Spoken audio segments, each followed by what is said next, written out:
hey, hey, ho, ho, welcome to the show. Hey, hey, hey, ho, ho, welcome. Alright.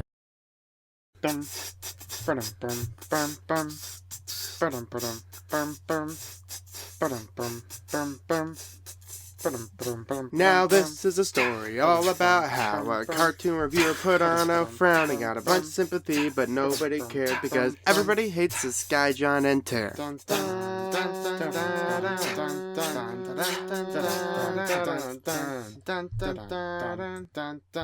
Now before we get into this, I just want to say, disclaimer! I actually enjoy the majority of Mr. Enter's videos and have for a very long time, so I'm probably a little bit biased towards him and the criticism he receives. I'd also like to point out that I'm not going to be using any websites such as Kiwi Farms or Encyclopedia Dramatica for research on this video. All the information I collect is going to come from other people's videos on our titular critiquer. So if it comes out that Mr. Enter murdered 3 children a couple years back or something, don't expect me to have the jump on those scoops. But now that you can sufficiently judge me based on that fact, let's get into some background for the folks watching at home. Background. Alright, so there's this guy by the name of Enter who makes a bunch of these. One day, a bunch of people started watching his of these and started making these on his of these. Suddenly, the people making these started making these instead of these, and Enter had quite enough, so he made this. Tell me when your birthday is. I'll buy you a fucking mirror. The majority of the people who watched it were pretty agreeable towards it, and caused about 89% of people who made a critical video on him to backtrack and give out statements about how they didn't mean to be such meanies.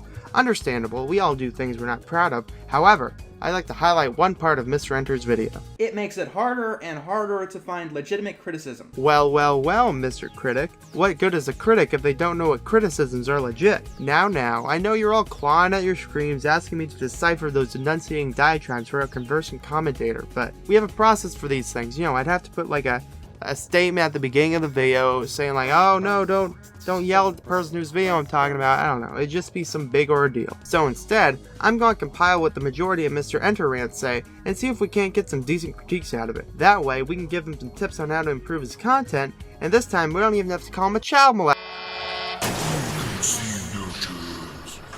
One pattern I've noticed from my excursion into the world of Enter hate was a little thing by the name of preconception. Now hold up my homies, let's break this terminology down for y'all. Basically, a preconception is a perception someone has on a conception of an idea or individual that occurs in a premeditated state. Take this man for instance. What do we think about him? Burglar? Murderer? Wearing a business suit during a murder seems pretty weird, I don't know. Well, this man is actually an upstanding member of our very own construction society, selling new and improved batting technology right to your doorstep. Bet you all feel pretty bad now, right? See, that was a preconception. Now, what if this guy made a bunch of crazy reviews on a bunch of weird cartoons? Preconceived? I think so. People throughout these videos would bring up the point that they believe Enter has a preconceived hatred for the material he's taking a look at. Take his review of The Ceremony by Brothers Grunt. A common critique is that Mr. Enter's assertion that Brothers Grunt is a Ren and Stimpy ripoff is solely because of his dislike of the weird 90s Ren and Stimpy-esque genre. Others believe that he'll purposefully not get jokes in order to further his preconception of not enjoying the type of humor. However, I believe people are letting their own preconceptions get in the way of actually believing that Enter might have an opinion on a joke that's different from yours. Or, you know, he just hates icky jokes. And that, ladies and germs, is the purpose of a reviewer. Everyone knows Enter absolutely hates adult animation, and especially ones with offensive themes and immoral protagonists. So when you hear of a show about how the world is so terrible that God wants to destroy it, and makes a deal with Satan to pick the worst person alive in order to give him a reason not to end it all, and that our puritanical offensive humor-hating friend Mr. Enter absolutely loves it, you'll probably start to think, huh, maybe this show is pretty good. From knowing what his preconceived notions about shows are, you can more accurately deduce what points you should take with higher credence. This fact, however, seems to be lost in the majority of people who go on about how much of a bias Enter has, without realizing that by attacking this point with such vigor, you start to show your own biases about Enter. But instead of helping us deduce what criticisms we can take with different levels of severity, you just show us how one can become clouded by a preconceived notion. Comedies. Whoa. Jokes, laughs, giggles, all things that it seems that Enter does not have the ability to gain joy from. But why is this cold man so devoid of comedy and happiness alike? Well, for some reason he's not a big fan of Seth MacFarlane. Yes, it's true, my friends. Enter seems to have a bit of a problem when it comes to the ha-has and the animations he reviews. whether it's taking a joke more seriously than it's intended, or outright not really understanding when a joke is even being told at all. Now we could, harken back to our previous point, Enter's made numerous admirable animations on comedy such as Dan vs., Duck Dodgers, and Dave the Barbarian, so they must be pretty freaking funny. The majority of them who say that Enter has no sense of humor and doesn't get jokes also say that Enter's videos are completely devoid of comedy, only containing cringy jokes about Captain Planet. Now granted, Enter does make an obscenely large amount of Captain Planet jokes. Holy shit, it's Captain Planet. But by complaining about how bad they are, you kind of run counter to your point about Enter not having a sense of humor. By you saying his jokes are bad, you can't reasonably get mad at the guy for saying the same thing about the latest Family Guy edition. Now sure, Enter can get a little handsy with the not funny button, but at the end of the day, he's a critic, he's going to have some opinions on jokes. And due to the subjective nature of comedy, he's bound to say some things about some jokes that you don't particularly agree with. But when you sprinkle your criticism of Enter's criticism of comedy with a, "and this guy isn't even funny," you inadvertently discredit your own point. Not necessarily related to comedy, but I hear a lot of people saying that he copies other reviewers' ideas, which is honestly the most arbitrary criticism I've ever heard in my life. Having someone make a video about the same thing is completely fine as long as you have a different take on it. Not only that, but I guarantee you the reason you see Enter copying other ideas is because after, let's say, Rebel Taxi makes a video on Rhapsody Kids, people go to Enter's channel, since they're of the same ilk of content, and ask him to make a video on it as well, because they want to hear his thoughts. YouTube is, by definition, a social media site, so expecting someone not to get ideas from other creators in the same vein of entertainment as them is just ridiculous. Almost as ridiculous as that Indiegogo campaign Enter had, right?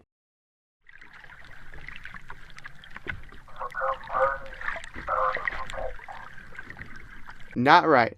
So I was planning on buying the book for this portion of the review, since in your video you specifically mention My book currently has a 2.7 or 2.8 stars on Amazon. Do I deserve it? I don't know. which I thought could be a good idea. You know, maybe give my thoughts on the book, Enter could get some fun constructive critiques, but I don't know, my dude. $12 seems pretty steep for a paperback about a bunch of random kids doing stuff. Or maybe I just haven't purchased a YouTuber made paperback in a while, because the Odd One Out's book is pretty much the same price, so I'll give you the benefit of the doubt. What I can say with 100% certainty is that this Amazon review score is extremely biased. Take for example the thoughtful reviews such as Depression Magnet, Autism out of 10, How did the kids learn to run businesses without schools, and of course, Womp Womp. Now I will give the reviewers some credit. I am certain that this book has problems with it, and I'm not saying that it's an amazing book and the only reason people dislike it is because it's by Enter. I'm saying it's probably alright and the only reason people dislike it is because it's by Enter. Alright, fine, I'll buy it. Hello, and welcome to another episode of Book Talk. Today's book, Growing Around, Party Panic, written by Mr. J. Enter and illustrated by Megan Maloney. And by illustrated, I mean she made the one picture that exists in this book, the cover. So, props to crediting Enter, but I wouldn't have used the term illustrated.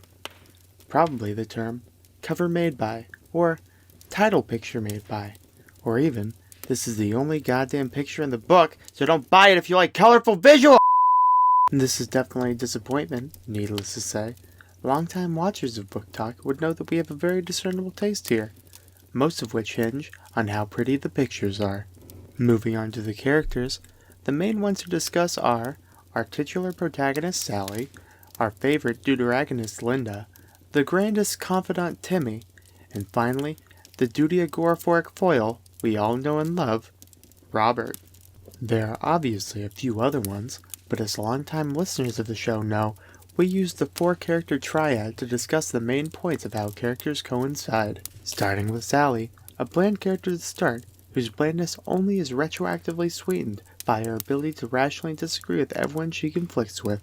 Every slightly controversial conversation with her follows a structure. Sally says, "Hey, look at my thing." Character A says, "Wow, that is a thing, but I like this thing." and then Sally says, That's okay. Well, I do prefer my thing. I can see why you like your thing as well.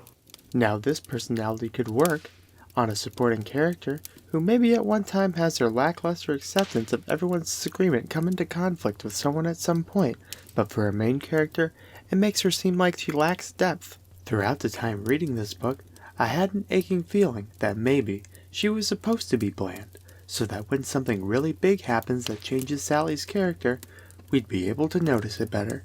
Now when I say bland, I don't necessarily mean that she's just making her way downtown, quickly passing faces while heading home. I mean that compared to the rest of the world, she's nothing special. A good comparison is if Lilo from Lilo and Stitch lived in a world where everyone is just as strange as she is. Sure, she's still a kooky gal who carries around a weird stuffed thing she talks to, but Lilo is a great character because she was weird despite the world, not in favor of it. Next we have Linda, who's kind of the straight man of the book. She's a boring, fun-hating newspaper reader who does bad in kids' school, kid chores, and kid life. She wants to be a better member of kid society, but kid society doesn't want her kind, so she spends the book being the disgusting disgrace of humanity. Our friend Sally tries to help at one point by making her a secret agent maze or something, but I can't for the life of me remember what comes of that, so we're going to gloss over it. The interesting thing about Linda is that she plays the part of the problem child, while being the most responsible one on the team. We could really only see this done in a way that makes sense in the content of Mr. Enter's world, so I commend him for that. But I do think that we don't really go anywhere with Linda's character. We explore it well enough, but she really doesn't develop into something new. One scene I loved was when she was staring at the night sky, lamenting how she couldn't see anything but an endless void of tiny dots. This gave me some great insight into how the character feels about the world, but we seldom get scenes like this again. Out of the four, though, Linda was definitely the most developed in the book, really spending a lot of time focusing on how she felt like an outcast, which is great if you want to hear more about Linda, but they probably should have made her the main character if they wanted to develop her so much. Keep in mind that this book primarily takes place in the first-person perspective, and that all the development comes from Sally describing her. Due to this, we don't really see inside the eyes of Linda, and we have to settle for Linda looks sad, and Linda had concern in her eyes, but then I noticed something more. She had her face painted just as I asked her to, despite not going to the party. However, the insight into Linda comes at the cost of the other two characters to discuss. Timmy is Sally's brother, and he is not as strict as Sally is. While Sally would be the one to get peeved at Linda, Timmy would be the metaphorical alprazolam tablet that calms her raging anxiety towards Linda's ineptitude. Timmy's last name is Dunn. I think he works at a lemonade stand. Robert is Linda's husband, and he is not as much of a screw-up as Linda is. While Linda would be the fuddy-duddy that everyone hates, Robert would be the metaphorical oxytocin injection to treat the bleeding abortion that is Linda's personality. Robert's last name is Dunn. I think he works at a lemonade stand. We really get no insight into these two's personalities because they are supposed to be either a foil or a character enhancer for the bigger characters they represent. Robert and Linda also kiss at one point, which at the time of reading I felt weird about, but then I remembered they're supposed to be married, so I felt a little better. That's not to say they don't have any charming scenes, however. Robert putting the buttercup in Sally's hair was nice, and Timmy comforting Sally after hearing what Tallulah said about her was sweet, but the moments where Timmy and Robert take any major role in the story are very few and far between. So, would I recommend this book? I'd say if you have the stomach for the numerous spelling and grammatical mistakes, by the way there are quite a few of those, and the uneven characters/pacing, it'll hook you with the wonderment of the world and the likability of the characters' interactions. Read it to your kids. Maybe read it to your students. Who knows? Maybe the book will start to growing around party panic you. This has been Book Talk. Join us next time when we review the Torah. But for now, love your neighbors and have a good one. So the book's pretty good. It's got flaws, but nothing worthy of a womp womp. But oh Connor, you incredibly attractive viewers are saying, it was the Kickstarter that people are mad at. It was bad. You have to look at it. That's why the womps were necessary. Hold on, person who got a hold of my identification. The book was made before the Kickstarter. I think you're getting a little confused. However, I shall give my undying and intense critiques of his Kickstarter in just a moment. Alright, I am ready to give my criticism of his Kickstarter. He asked for too much money. Ask for less money. Maybe get a more accurate budgeting chart next time. Now that that's out of the way, I think we should talk about some Improvements? Despite me defending Enter throughout this video, there are obviously some improvements that I should make with his content. I have to give kudos to his editors, which he's really put in the description by the by. His editing has gotten immensely better, an insane step up from white text I can't see on the screen days. His scripting and voicing still need a little bit of work though, as he often makes awkward mistakes with pronunciation and pauses, all of which can be avoided by doing a retake or editing out the mistake altogether. His scripts also seem to not really say much. I know it's supposed to be a review, but they generally seem very surface level when it comes to what he thinks. The only videos I remember off the top of my head where he had a bigger overall point are his Land Before Swine and Troll reviews, one of which got some pretty bad backlash. There's also a very real problem of his videos not being, for lack of a better word, entertaining. I think this could go back to the editing and voicing thing, but Enter seems almost like a template that other people take and form into something much more creative and fun. Back in the day, his stuff was considered pretty good, but that was because really no one here specifically talked about Western cartoons. We had Electric Dragon, Pie Guy Rules, a pretty enjoyable Rebel Taxi, so pickings were pretty slim. Enter was considered a breath of fresh air to most people at the time because of how much it seemed like he cared about the medium and wanted it to improve. Almost ironically though, that ended up being his biggest downfall as a creator, with people making fun of how much he dislikes Teen Titans Go, or how passionate he is about a weird pony show. Sure, in the past, he's obviously taken it too far with the whole SpongeBob writer debacle, but for the most part, he just gets a little too up in arms about small things in animated shows. He's toned it down since then, trying to look at things in a more favorable or neutral way, generally using his admirable animations and animated atrocities to respond to more of a specific point, rather than to say how good or bad something is, which, for the most part, is a good thing. However, this comes at a cost, because with him holding back on some of his more intense opinions on things, much of the reason people liked him so much is gone. Of course, the people who dislike him still dislike him, and the people who absolutely love him still absolutely love him, but you alienated the moderate fans who appreciate your love of the industry and your passion about the medium, which makes his content blur into the shadows of critics such as Rebel Taxi and Saberspark, who have their own unique spin on the review format.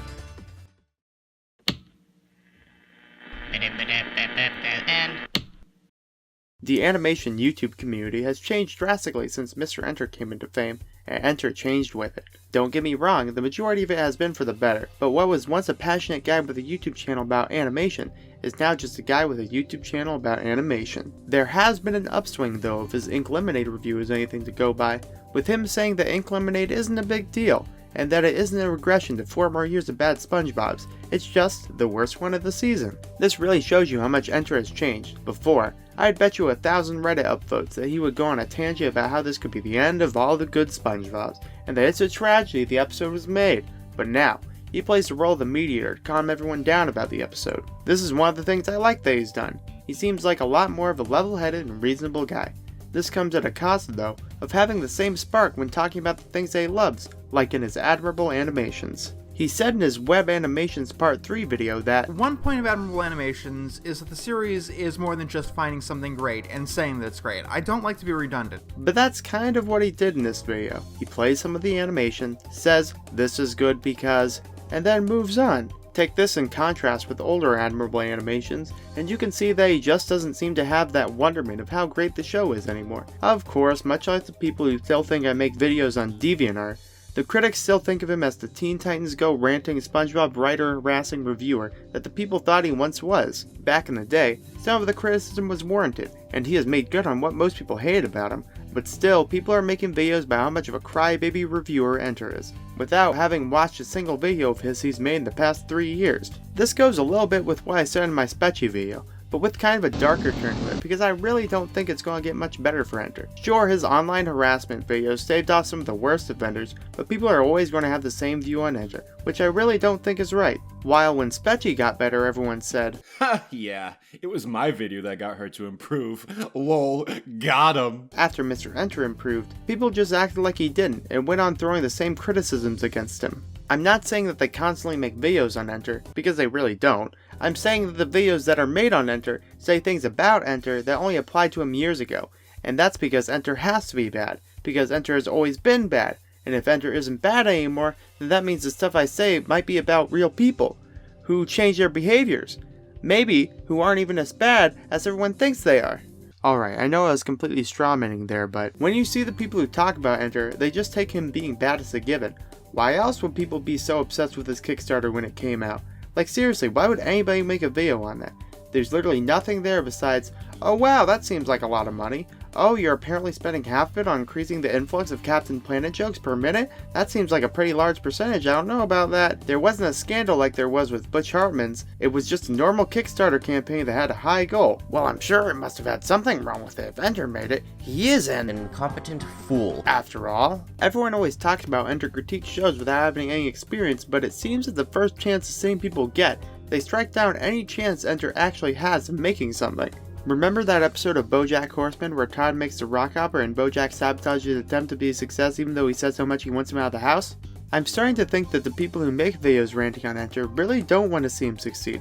They don't want to see how much better he's gotten because they don't want to face the idea that maybe Enter does have the potential to make something great. They want to keep up the image that he's an incompetent man-baby who only gained 267,000 man-baby subscribers from other incompetent man-babies who think that incompetent man-babies are the coolest thing since slightly competent man-babies. And I should know, because I am one of those 267,000 man-babies who enjoy Mr. Enter's content. Now I don't expect all of you to change your minds about Mr. Enter, nor should all you. His content is obviously not for everyone. However, you don't have to berate him on his opinions on topics that you probably wouldn't care about.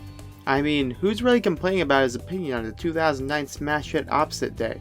I can tell you, child babies. So if you don't like Enter, that's fine, but be sure it's not just your preconception of him that you're critiquing. Because as we've talked about before, most of the critiques were of his former personality, and not the Mr. Enter he is today. Thank you all for watching, love you all, smooches, and I will see you all in the next video. Goodbye. Yeah, some days I feel unfazed, like when I'm with my friends with a cup raised. Come Monday, I got a gun raised. Suicidal, do or die until hump day. Then I go right back at it like an automatic. More drinks, more songs, more beats to rap. I need a shrink, I'm gone. More time keeps passing. No watch, no thoughts at all. Just